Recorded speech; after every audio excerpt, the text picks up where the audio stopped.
시청자 여러분 안녕하십니까. 지금부터 정권의 안보정론을 시작하십니다. 자, 이번에 첫 번째 뉴스는요. 여러분들 부정선거하면 굉장히 민감하시고 좋아하시는데, 자, 민주당 의원, 제가 보기에는 제1호로 지금 이 선거법 위반으로 걸려드는 사람이 청주에 있는 정정순 의원이에요. 아마 여러분들도 기억나실 거예요. 워낙 유명해가지고 구속됐다가 보석으로 풀렸다가 오늘 다시 이제 법정 항소심에서 패했어요. 그래서 공직선거법 위반, 그 다음에 정치자금법 위반 혐의로 법정 구속이 됐습니다. 자, 이걸 보면 민주당 의원들이 자기네가 여당이라고 그래가지고 선거 멋대로 하다가 아주 잘 걷어 걸렸어요. 자, 이 얘기를 먼저 전해드리고요. 나머지는 여러분들 또 이재명 뉴스를 또 빼놓을 수가 없어요. 이재명이가 제가 한 대번 여러분께 보도해 드렸는데 바로 판교에 말이죠. 더블트리 바이 힐튼, 그러니까 뭐 힐튼 계열의 호텔인데 이 힐튼 호텔에 특혜를 줬다. 이래서 그동안에 여러 차례 이제 언론에 나왔는데 뭐 대장동, 그다음에 뭐 위례, 백현동 이런 워낙 큰 사건에 가려져 가지고요. 별로 언론의 주목은 못 받았어요. 그리고 이 호텔은 지난번에 이 대선 때도 윤석열 대통령이 당시 후보가 이거는 아주 배임, 아주 이재명 이 패밀리 또 이 사건이 벌어졌네, 배임 사건. 그 정도로 윤 대통령도 SNS를 통해서까지 언급할 정도로 문제가 많은 비리 의혹을 받는 호텔이에요. 그래서 여기에 대해서 이제 그 뭐라고 그럴까, 판교 이 힐튼 호텔에 대해서 서울중앙지검이 본격적으로 나서가지고요 수사에 착수했습니다. 그러니까 지금 이제 여러분들 잘 아시다시피 백현동을 성남에서 하다가 중앙지검으로, 지금 힐튼 호텔도 마찬가지 성남으로, 성남에서 전부 이제 중앙지검으로 전부 다 몰려들어요. 왜 그러냐? 이 범행수법이요. 그래서 지금 여기에 나오는 이 범행수법이 이 대장동하고 우이리하고 다 똑같아요. 우이리에서 배운 거 대장동으로, 대장동에서 배운 거 이제 백현동으로, 백현동에서 배운 게 이 힐튼으로, 다 이게 똑같은 수법. 그래서 저 윤석열 대통령 후보 때 이거 이재명 패밀리의 배임 혐의야, 딱 이렇게까지 얘기했잖아요. 이거 제대로 걸려들었어요. 이거 어마어마한 이것도 비리입니다. 터져 나오는데 요거 하고요. 또 이재명 비리 하면 연결된 사람이 우선 쌍방울이 최고 대표죠. 쌍방울의 김성태. 그 다음 세컨 대표가 누구냐면 KH그룹의 배상윤이에요. 그래서 배상윤이는 지금까지 본격적으로 김성태만큼은 수사가 안 들어가 있어요. 근데 제가 보기에 일단 뭐 워낙 김성태가 크니까 김성태 잡아놓고 김성태 입에서 이제 하나씩 고구마 통글 캐듯이 검찰이 패겠죠. 이 캐는 대상은 KH그룹의 배상윤이에요. 이미 KH는 들어가 있어요. 뭐냐? 알판시아 최문순하고 엮여져 있고, 그 다음에 하얏트 호텔 난동 사건으로 연결돼 있어요. 왜냐하면 하얏트 호텔도 사가지고 팔아가지고, 하얏트가 죄송합니다. 맞아요. 하얏트 호텔. 하도 호텔이 많아가지고 힐튼은 이재명, 하얏트는 이 배상윤.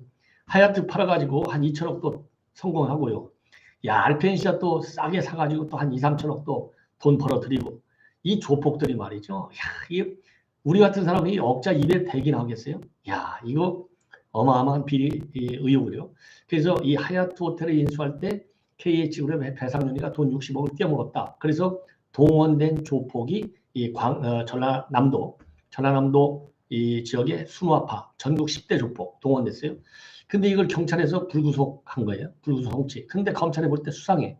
그래서 본격 조사해가지고 이 전국 10대 조폭인 순화파 이 핵심 두목 2명을 구속하고 나머지 지금 13명을 집단으로 딱 불러가지고 지금 수사에 착수했다. 그래서 지금 배상윤이가 또 정식으로 수사가 대상이 되는데요. 이렇게 이것도 단순하게 돈 주고받는 이런 단계가 아니라 북한과 연계 의혹이 또 있어요. 뭐냐? 이 김성태, 제가 오늘 보도해드렸잖아요.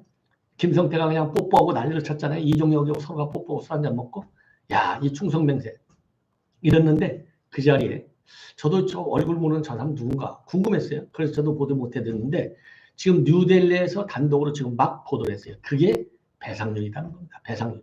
그 자리에서 그러니까 이종혁, 이호남, 송명철, 대남 공작관들, 간첩 양성하는 인간들하고 술 먹고 난리를 친 거예요. 이것들 그냥 싹 다 국법부로 잡아들여야 되는데, 이게 간첩이 이렇게 말이죠. 문재인이가 간첩의 간을 엄청나게 키워줬어요. 이 문재인이, 서훈이, 이거 박지원 이것들 정말 아유, 야 이거 정말 욕이 안 나올 수가 없네요. 예. 아니 간첩, 야 이거 그건 나중에 말씀드리기로 하고요. 제가 뭐 거기에 흥분할 건 아니고, 근데 흥분이 돼요. 간첩을 안 잡는다? 아니 국정원에 30년, 20년, 50년 근무하면서 말이죠. 간첩을 포기하는 국정원장이 있다? 이거 상상이나 할 일입니까? 그리고 일을 똑바로 한 전직 원장들 4명이나 싹 다 구속시키는 이런 문재인 정권의 잔인함. 아 큰일 났어요. 근데 이거를 문재인을 조사도 안 한대요. 조사도. 그 제가 조금 전에 이제 차후에 저것도 뉴스 이 국민들이 뭐 정의용 이런 사람들 별로 관심 없어요. 박지원에만 관심 많이 있어요. 근데 정의용, 소은은 별로 관심이 없더라고. 그러니까 저도 맥이 빠져가지고 뒤로 계속 밀어놔요. 소은이가 새 공무원 비서할 때 다 내가 한 거야. 그 검찰에서 근거를 못 잡았잖아요. 정의용이도 강제 북송 내가 한 거야. 딱 잘라가지고 아예 문재인은 이름 한 자 못 올렸어요. 아, 이 대한민국 검찰도 너무 법을 잘 지킨 것 같아. 지금 윤석열 검찰은 너무 법을 잘 지켜서 문제고 문재인 검찰은 너무 슬슬 법을 지들 멋대로 고무줄잣대로 해서 문제인 것 같아요. 예, 그러니까 이게 대한민국 이게 참 큰일 났어요. 자, 이건 이 정도로 하고요. 이게 개요입니다.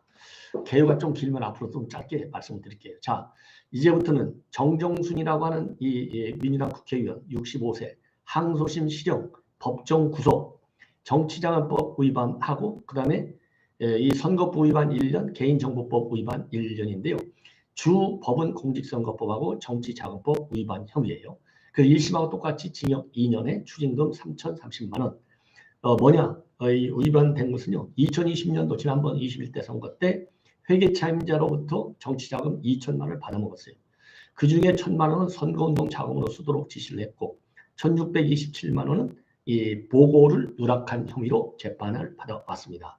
그리고 또 하나의 혐의는요. 선거운동한테 렌터카 비용 780만 원을 대납하게 하고 아주 나쁜 놈이네요. 이거. 그리고 청주 이런 인간이 국회의원 배지를 달고 국민의 노를 받아먹고 지금도 아마 국민 세금 아마 다 받아먹고 있을 거예요. 이것들 전부 토하게시켜야 되는데 청주 자원봉사 3천여 명의 전화번호를 무단으로 위법하게 취득했어요. 그래서 이게 개인정보법 위반이 되는 겁니다. 그래서 오늘 재판부도요. 1심하고 똑같이 전부 유죄로 인정했어요. 재판부 판결 내용을 보면 초범이고 오랜 기간 흥분하다 보니까 제가 이게 목이 좀 가네. 죄송합니다. 목이 약해가지고요. 초범이고 오랜 기간 공직생활에 머물러왔다는 점을 고려하더라도 민주주의 존립 기반이라고 할 수 있는 공직선거법, 정치자금법 위반했다. 엄벌 불가피하다. 예. 자, 그래서 그동안에 이제 작년 2021년 4월 20일 날 보석을 받아갖고 그동안에 이제 쭉 지멋대로 살다가 1년 10개월 만에 다시 수감이 오늘 됐어요. 이걸 누가 어느 판사가 이거 보석을 결정했는지 이 판사도 좀 좌표 찍기까지는 해서는 안 되겠지만은 이 백그라운드를 좀 체크해 봐야 될 것 같아요. 이거 김명수 계열인지. 아니 이런 못된 인간을 갖다가 보석으로 풀어줘요? 참나. 자, 이 정도로 하고요. 예. 그다음에 이제 배상윤이 이게 배상윤이 이게 제가 조금 전에 말씀드린 김성태가 말이죠. 네 종료 껴안고 춤추고 뽀뽀하고 노래 부르고 이런 인간들하고 같이 그날 만찬해서 동서건물로 앉아 있는데 이 배상윤이하고요 김성태하고는 완전히 돈으로 뭉쳐져 있는 형제지간이에요. 예. 그래서 해외로 김성태하고 같이 도망갔어요. 김성태가 이제 도망가니까 바로 이 배상윤이도 도망을 갔는데 배상윤이는 미국으로 도망갔다가 최근에 베트남으로 다시 이제 옮긴 걸로 알려지고 있어요. 그리고 지난달 13일 날 배상윤이가 남산 하얏트 호텔 매각이 끝나면 귀국하겠다. 이렇게 밝힌 바 있고 그리고 이제 지금 이제 배상윤이가 하얏트 호텔 매각 협상이 이제 거의 다 마무리되는 과정에 있기 때문에 2월 중 귀국할 것이라고 밝혔는데 최근에 말이죠. 최근에 이제 이 그랜드 하얏트 호텔이 지난달 말에 블루코브 자산 운용하고 이 매매 계약을 체결했는데 매각 금액이 7,500억이라고 합니다. 그래서 지난달 31일 날 계약금은 400만 원이 전부 다 들어왔다고 합니다. 예. 자, 그래서 이제는 뭐 이제 곧 들어올 준비를 하고 있는 걸로 되는데 이게 들어올 기간이 좀 기네요. 중도금이 1,500만 원이 들어오는 걸 1,500억 들어오는 걸 보고 5월쯤 귀국하겠다. 이렇게 되어 있는데 지금 문제는 이제 뭐냐? 이거 계약금 지급 단계에서는 언제든지 거래가 또 엎어질 수도 있다네요. 그래서 중도금이 지급돼야만 이제 계약이 끝났구나 이렇게 해서 두는다는 거예요. 근데 이거와 관련해 가지고 지금 법조 일각에서 나오는 얘기는 김성태가 이제 이재명 방북한다고 300만 불 줬잖아요.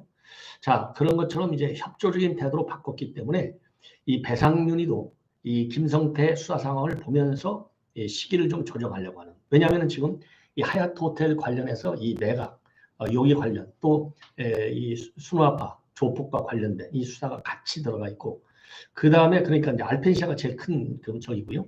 자, 그래서 지금 이제 배상윤의 경우에는요, 알펜시아 인수 자금을 마련하는 과정에서 이 계열사를 해서 4천억 원대의 손해를 끼친 이 배임 혐의를 받고 있어요. 예. 자, 그래서 지금 이제 검찰에서는요, 지난달 28일 날 KH그룹의 재무 담당 부사장이자 계열사인 연예기획사 IHQ가 있거든요. 여기 대표 김모 씨를 피의자 신문으로 불러서 조사에 박차를 가하고 있습니다. 예, 그래서 이 배상윤희도 지금 눈치를 살살 보면서 가능하면 안 두르려고 하겠죠. 그런데 안 두를 수가 없으니까 이제 두르는 거예요. 자, 그런데요, 이 그랜 하얏트 매각 과정에서 이 배상윤희가 이제 매각했으니까 돈을 이제 줘야 되는데 이 투자자들한테 돈을 안 줬다. 얼마를 안 줬냐? 60억 원을 떼어먹었다. 예, 그래가지고 이 투자자들이 이 조폭을 동원해서 난리를 치겠다. 이런 이제 사건이 발생했어요. 그러니까 배상윤희가 이거를 고발했어요. 이게 2019년도에 호텔을 인수하고 당시에 이 난동했을 당시에는 순화파 조직원들이 호텔에 들어와서 배장을 만나기 위해서 찾아왔다. 이렇게 하면서 나와라 소리를 지르고 난리를 쳤어요. 그러니까 이 배 회장, 이 호텔 이 KH 그룹 측에서 고소를 했어요. 고소를 했는데 돌연 갑자기 고소를 취하했어요. 그래서 이거를 검찰에서 수사하게 봤어요. 이거 왜 고소를 취하했지? 수상하네. 그런데 경찰에서는요, 이 순화파 수사를 하면서 전부 불구속 송치한 거예요. 그래서 검찰에서 다시 수사를 해가지고 뭔가 이거 수상하다. 그래서 수사에 박차를 가한 결과 이 사람들이 범죄 단체 조직 활동을 했다. 그래서 두목으로 되어 있는 행동대장 2명을 최근에 구속 조치했고 나머지 13명을 어제 이 사람들 갖다가 범죄 단체 조직 이 혐의로 소환해서 본격 조사에 들어갔다. 이렇게 지금 나오고 있습니다. 근데 참고적으로 저도 몇 번 보도해드린 바 있는데 이 순화파는요 1980년대 전반에 전남 목포에서 시작을 했어요. 이 조폭 활동을. 그러다가 2000년대 들어서서 이제 돈도 벌고 세력을 넓혀갖고 서울로 올라와가지고 전국 10대 조폭으로까지 커졌다고 합니다. 그러다가 이제 경찰에서 대대적인 수사가 들어가니까 조금 유명무실해졌다가 다시 이제 이번 하얏트 호텔 계기로 해서 2020년도 10월 달에 그러니까 이 하얏트 호텔 이제 매수가 되고 이러면서 이제 소리를 지르고 공연도 못하고 손님들에게 뭐라 그럴까요? 피해를 주고 이래서 배상윤희가 고소를 한 거예요. 예. 그런데 이제 이거를 고소를 취하니까 이거 수상하네. 이렇게 가지고 이제 거꾸로 배상윤에 대한 이 배후 그리고 이게 호텔 매각 과정에서 지금 일어났던 좀 비리 의혹들 이런 것들이 지금 수사선상에 알펜시아하고 다 이제 묶여가지고 지금 걸려 들어 있는 거예요. 그래서 이것도 수사가 더 커질 확률이 크다. 이러는 과정에서 바로 뉴델리가 오늘 조금 전에 보도한 내용을 보면 지금 1시간 전에 보도했는데 이 배상윤희가 말이죠. 김성태가 초청한 북한 인사들 리호남, 리종혁, 송명철 만찬에 이 김성태하고 같이 이 배상윤희가 동석을 했다. 근데 지금 언론을 나오는 걸 보면요. 배상윤희가 여기에 동석하게 된 것은 이 행사가 이 아태협에서 일제강점기에 끌려간 징용자 그리고 위안부와 관련된 유해 발굴과 같은 참 좋은 일을 한다. 이렇게 들어서 이 재단에다가 기부하려고 이 행사에 참석했다.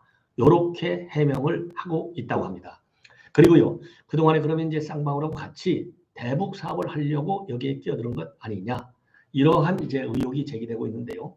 물론 그런 제안도 받았는데 별로 참여할 생각이 없어서 이 KH는 제안을 거절했다. 예, 이렇게 밝히고 있고요. 그리고 당연히 김성태하고 이 상윤하고는 굉장히 잘 알고, 그리고 이제 배장은 또 대북 사업에 별로 끼려고 하지 않았던 이유 중에 하나가 이재명이나 이화영과는 특별한 인연이 없어서 그냥 저녁 먹는데 오라고 해서 갔을 뿐이지 대북 사업하고는 전혀 상관이 없고, 그 당시에 대북 사업에 손을 댔더라면 큰일 날 뻔 알았다. 이게 KH 측의 반응이라고 합니다. 자, 그리고요, 이게는 이제 2019년도 이게 이제 여름에 있었던, 그러니까 이 7월에 있었던 만찬이거든요. 그런데 2019년도 1월에 선양에서도 이화영이, 김성태, 그다음에 안부수 이런 사람들이 북측 대표단하고 또 이 협력 MOU를 만들었잖아요. 그때 이 참석했느냐? 요거를 KH 관계자한테 물어보니까 거기에 대해서는 잘 모르겠다. 예, 이렇게 얘기하고요. 그리고 김성태가 북한에 송금하는 거하고 연계됐다. 이런 의혹이 작년 11월에도 제기된 바 있어요. 작년 11월에는요, 11월 22일 날 동아일보가 맨 먼저 이거를 단독으로 보도했어요. 뭐라고 보도했느냐? 배성윤이가 2019년도 5월에 김성태하고 중국에서 북한 측하고 경제협력과 관련된 MOU를 작성했다. 이렇게 되어 있습니다. 그러면서 검찰이 이걸 두고 KH그룹도 쌍방울하고 같이 대북 송금 의혹에도 관여했을 가능성이 있는 것 아니냐. 그래서 수사하고 있다. 이렇게 동아일보가 당시에 보도한 바 있어요. 근데 여기에 대해서, 그리고요, 이어서 이제 이 배회장 출장길에는 이화영이, 그리고 또 안부수도 함께 했다. 이거 뭐 똑같아요. 그 단둥에서 민경련의 박명철 부위원장 이런 사람들을 이 배상련이도 만났다. 이렇게 동아일보가 자세하게 특종으로 보도를 했어요. 그랬더니 KH에서 난리가 났어요. 전면 부인하고 법적 대응을 하겠다라고 했는데 이거 수상해요. 이거 계속해서 좀 지금 이제 보도가 안 돼서 그렇지 틀림없이 검찰에서 KH에서 부인한다고 해서 수사를 접었을 가능성은 별로 없지 않을까. 예, 대대적으로 이것도 재수사 수준의 이 수사를 본격화해야 되는 이 사항 중에 하나가 아닌가 이렇게 보고, 앞으로 이제 배상윤의 대북 관계, 이 배상윤이가 지금 언론 보도를 보면요, 에르메스, 여러분들 에르메스 아주 세계 최고급 브랜드 아시잖아요. 여기에서 손으로 수제로 만든 말 안장, 이 말 안장이 수천만 원에서 수억 간다는 거 아니에요. 그리고 이 배상윤이가 롤렉스 시계 한 20여 개를 사갖고 이 김정은이한테 바쳤다는 거 아니에요. 시계가 남아가지고 안부수도 그거 하나 찼다는 거 아니에요. 안부수도 롤렉스 수천만 원짜리. 이러니까 배상윤이가 송금 의혹에도 개입하지 않았다. 대북 사업에 관심이 없었다. 아니 뭐 김성태는 시인했습니까? 이재명은 시인했어요. 전부 소설이라고 거짓말했죠. 그래서 이 배상윤 또는 KH그룹 쪽에서 지금 얘기하는 해명이 사실이 아닐 가능성이 더 큰 것 아니냐. 이렇게 추론하는 것이 지극히 합리적인 추론이 아닌가. 이렇게 생각합니다. 이제는 마지막으로요. 이재명의 더블 트리바이 힐튼, 이 판교에, 자, KH그룹은 하얏트입니다. 남산 하얏트, 그랜드 하얏트. 아주 뭐 멋있는. 그리고 지금 말씀드리는 지금 이제 힐튼은요. 힐튼 호텔은 지금 판교에 있는 힐튼이에요. 판교에 있는 자몰드라고 여러분들 뭐 아시는 분은 아실 거예요.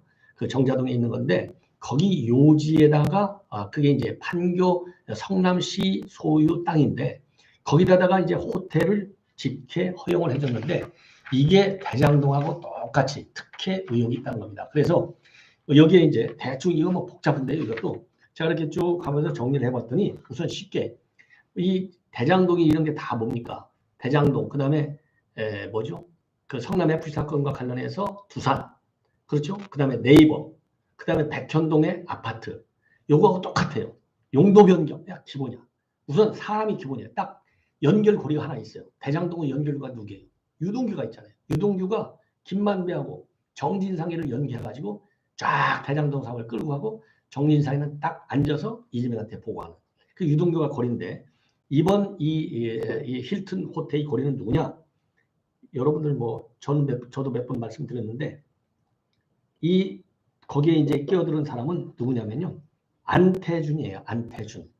이 안태준, 예, 맞아요. 이 안태준이라는 사람이고,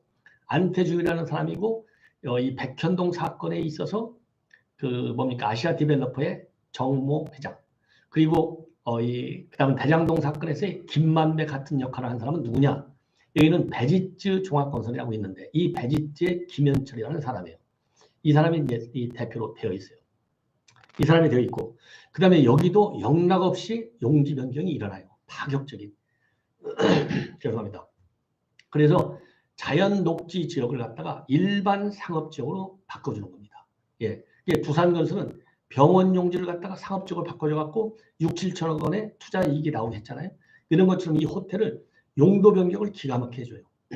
그리고 백현동 아파트도 본래 임대주택을 90% 이상 짓게 돼 있는데 임대주택을 10%로 줄여줬잖아요. 그런 것처럼 그러니까 사업 수익성이 훨씬 커지잖아요.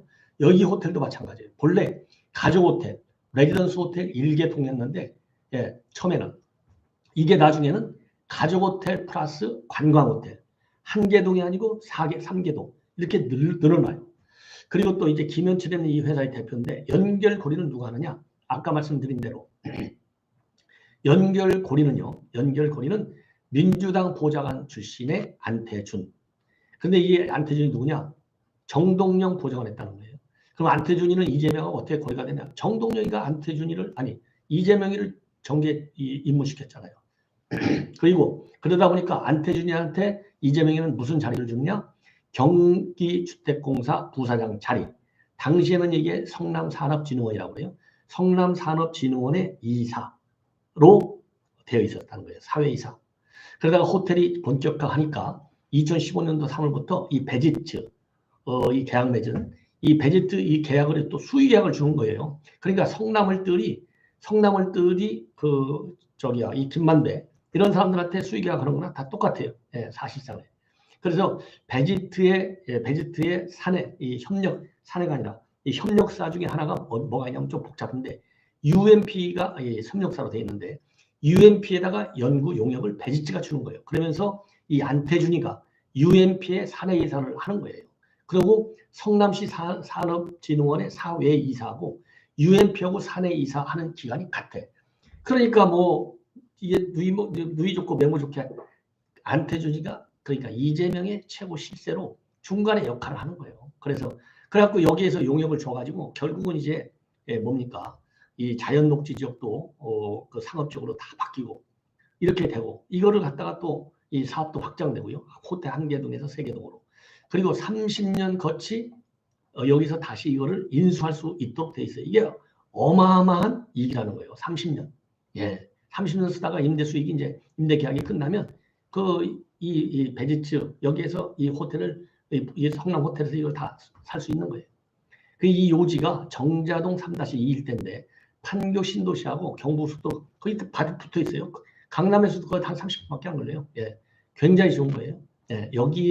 그래서 여기에 지금 이제 이 개발 의혹 이것이 상당한 특혜다. 그래서 유승민 의원도 똑같은 문제를 제기한 거 있어요. 과거에. 왜 하필 성남시의 산업기관 등기이사로 재직한 시기하고 시청에서 주도한 호텔 건설 협력사의 등기이사 시기가 똑같냐? 이게 우연일 수 있느냐? 그래서 이재명의 연결고리 역할을 한 점, 이 안태준이가 그래서 이거는 제2의 유동규적 역할을 한 것이다. 그래서요, 윤석열 대통령도 2021년도 10월 선거 때 이재명 후보의 배임 행각은 상습적이다. 민간업체는 막대한 이익을 보게 되는 구조인 반면에 성남시에는 토지 임대료 수억 원만 내면 되니까 배임 혐의가 짙다. 의혹이 있는 모든 사업에 이재명 후보의 측근이 등장하고 이 후보와 그의 측근, 그들과 막대한 개발 이익을 나는 업체들, 가히 이재명 패밀리다. 국민 재산을 제가 지켜주겠다. 이러한 입장을 발표한 바 있어요. 자, 그래서 이것도 이제는 이제 이 서울중앙지검의 반부패 3부, 대장동, 의대, 백현동을 수사하는 파트에서 본격적으로 수사에 들어갔다. 이렇게 이제 보시고요. 이게 2015년도 11월에 이 고발장에 따르면요. 이 베지츠에다가 성남시가 18,000평방미터니까 한 3,000평이네요. 예, 맞죠? 예. 6,000평. 6,000평이죠. 368이니까 30년간 유상 임대하고 계약이 끝나면 감정평가 가격에 베지츠가 다시 매입할 수 있도록 해준 거예요. 베지트가 뭐 수천억 버는 거죠. 예, 수천억. 그래서 이거는요, 이거는 지난달에 호국단에서 이재명을 배임 혐의로 고발하면서 수사가 본격화됐다. 이렇게 알려지고 있습니다. 예, 이렇게 해서 이재명 PD 또 한 꼭지 여러분께 소개해 드렸습니다. 자, 이상으로 본 방송을 마치겠습니다. 저도 좀 쉬었다가 다시 또 여러분들께 보내드리도록 하겠습니다. 대단히 고맙습니다.